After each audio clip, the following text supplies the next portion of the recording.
Visakha steel ప్లాంట్లో కొంత యంత్రాంగము BJP డైరెక్షన్లో, బీజేపీ ప్రభుత్వం డైరెక్షన్లో కొంతమంది అధికారులను మార్పులు చేసుకొని వాళ్ళు ఇచ్చిన స్క్రిప్ట్ని ఫాలో కమ్మని కొంత డిజైన్ ఇచ్చినట్టున్నారు. విశాఖ స్టీల్ సంబంధించిన కొంత ఉన్నతాధికారులని.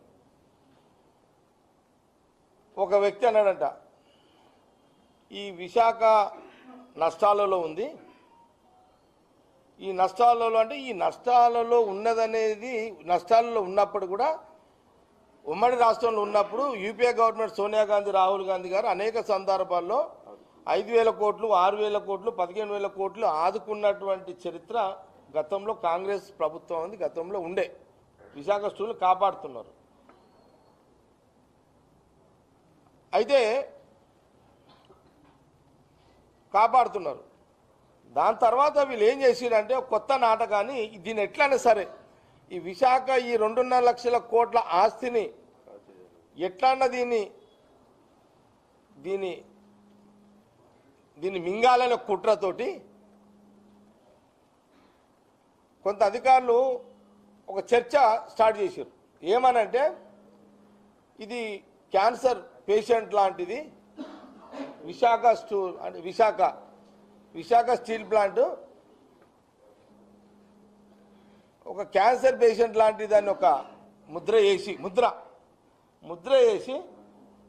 ఇది చనిపోతుంది కాబట్టి దీనికి ట్రీట్మెంట్ అవసరం లేదు, దీన్ని ఎట్లా చనిపోయేదే అనేది ఒక వ్యవస్థ అందులో కుట్ర స్టార్ట్ చేసింది. మనము జనరల్గా మనం చూస్తుంటాము, మనం అనేక మందిని క్యాన్సర్ పేషెంట్లను చూస్తుంటాం సమాజంలో. అనుకోకుండా ఎవరిళ్ళైనా సరే క్యాన్సర్ పేషెంట్లు ఉంటే మనం చంపుకుంటామండి. ఒక పేదవాడు నెలకు 10,000 జీతం వచ్చే ఒక పేదవాడు కూడా అనుకోలేని పరిస్థితుల్లో ఆ కుటుంబంలో ఎవరికైనా భర్తకో, భార్యకో, తల్లికో, తండ్రికో క్యాన్సర్ పేషెంట్ అయితే లక్షల ఖర్చుతో కూడుకున్న వ్యాధి, 10,000 జీతగాడు కూడా 50 లక్షలు, కోటి రూపాయలు అప్పులు వేసి ఆ కుటుంబంలో ఆ పేషెంట్ను బతుకుతాడో అనే ఆశతో బతికించడానికి ప్రయత్నం చేసే ఒక ఇంగిత జ్ఞానము కూడా బీజేపీ ప్రభుత్వానికి లేకపోవడం దురదృష్టకరం. సహజంగా మీరు ఆలోచన చేద్దాం. మనం మామూలు నేను ప్రాక్టికల్గా చూసిన, నేను అనేక మంది క్యాన్సర్ పేషెంట్స్ చూసిన. 10,000 జీతం చేసే ఒక భర్త